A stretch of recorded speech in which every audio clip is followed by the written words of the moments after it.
Hi అండి, అందరికీ నమస్కారం. నేను మీ వేణుగోపాల్ రెడ్డి. వచ్చేసింది బాబోయ్, మళ్ళీ వచ్చేసింది.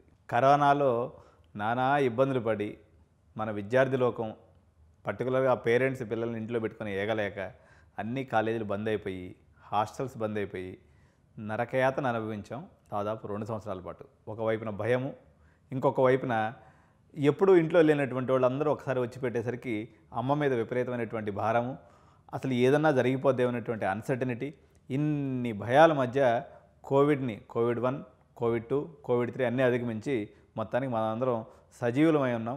మన ఎంతోమంది మిత్రులు స్వర్గానికి వెళ్ళిపోయారు, స్వర్గస్థులయ్యారు. మళ్ళీ ఈ యొక్క వైరస్ విజృంభణ ఏదైతే ఉందో ఇది వార్తల్లోకి వచ్చేసింది. హ్యూమన్ మెటా న్యూమో వైరస్ అని దీన్ని ఫుల్ ఫాము. దీన్ని హెచ్ఎంఎన్వి అని కూడా అంటూ ఉన్నారు. సో ఇది వార్తల్లోకి వచ్చేసింది. China centre for disease control ఏదైతే ఉందో ఇది మానిటరింగ్ సిస్టమ్, అంటే ఇది న్యూమోనియా అండి, సేమ్ లైక్ కరోనా లెక్కనే ఇది కూడా న్యూమోనియా లాగా వచ్చేసింది. భారతదేశంలో కూడా ఈ పర్టికులర్ డే రోజున 3 కేసులు రిపోర్ట్ అవ్వడం అనేది జరిగింది. బెంగళూరులో ఒక 2 కేసులు చిన్నారులకు రావడం జరిగింది. గుజరాత్లో మరొక కేసు కూడా రావడం జరిగింది.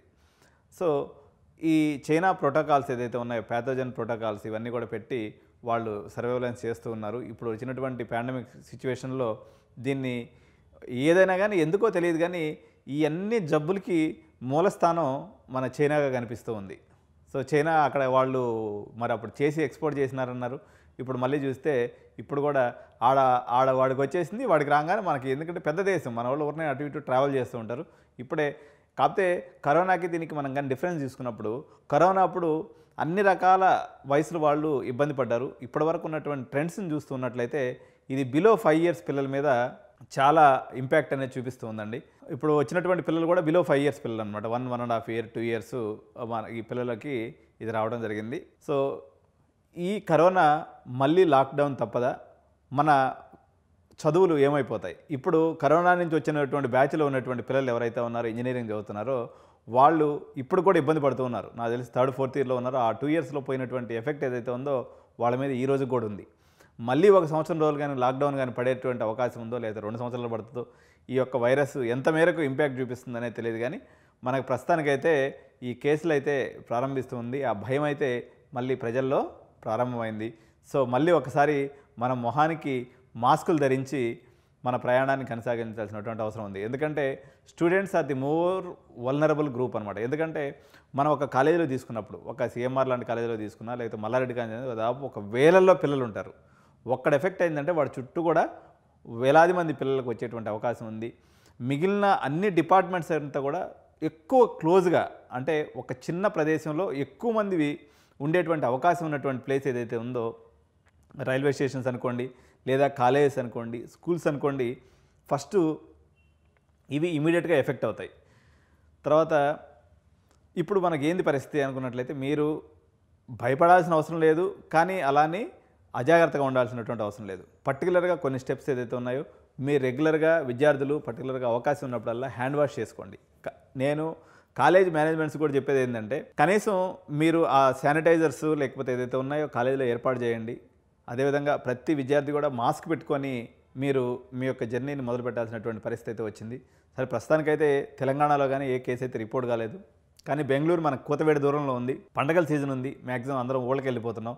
ఇదే పండగలకి బెంగళూరులో ఉన్నవాళ్ళు వస్తారు, గుజరాత్లో ఉన్నవాళ్ళు వస్తారు, అమెరికాలో ఉన్నవాళ్ళు కూడా వస్తారు. కాబట్టి ఈ పండగలు అనేవి ఈ ఉధృతికి మరింత దోహదపడేటువంటి అవకాశం ఉంది. కాబట్టి ఈ పండగల సీజన్ దృష్టిలో పెట్టుకొని ఎవరికి వాళ్ళు జాగ్రత్తలు తీసుకోండి. పర్టికులర్గా దీనికి ఏం పెద్ద లక్షణాలు ఏముండవండి, సేమ్ కరోనా లక్షణాలే. సేమ్ తుమ్మటము, దగ్గటము, లేకపోతే మనకి ఏదైతే స్పిట్టింగ్, చాలామంది రోడ్డు మీద వస్తూ ఉంటారు. ఈ పద్ధతి మానుకోవాలి ఫస్ట్. ఎందుకంటే ఈ యొక్క సెలైవా నుంచి ఇది వ్యాప్తించే అవకాశం ఉంది.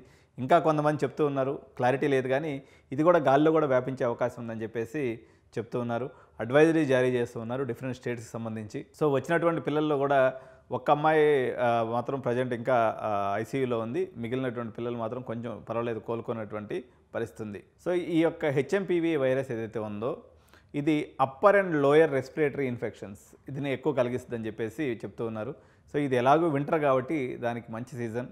కాబట్టి మనం వచ్చినటువంటి కరోనా ఇప్పుడు లాస్ట్ టైం 2 టైమ్స్ వచ్చినప్పుడు కూడా మనకి సమ్మర్లో విజృంభించింది, కానీ ఇది వింటర్లో విజృంభిస్తుంది. మనకు నార్త్ అంతా కూడా ఈరోజు అత్యంత చల్లని ప్రదేశం ఉంది. అత్యంత చల్లని ప్రదేశాల్లో ఢిల్లీ కానీ టెంపరేచర్స్ అన్నీ బాగా తక్కువ ఉన్నాయి. యూపీ, ఉత్తరాంచల్ ప్రదేశ్, ఆ తర్వాత ఇటువంతా కూడా బాగా టెంపరేచర్స్ తక్కువ ఉన్నాయి.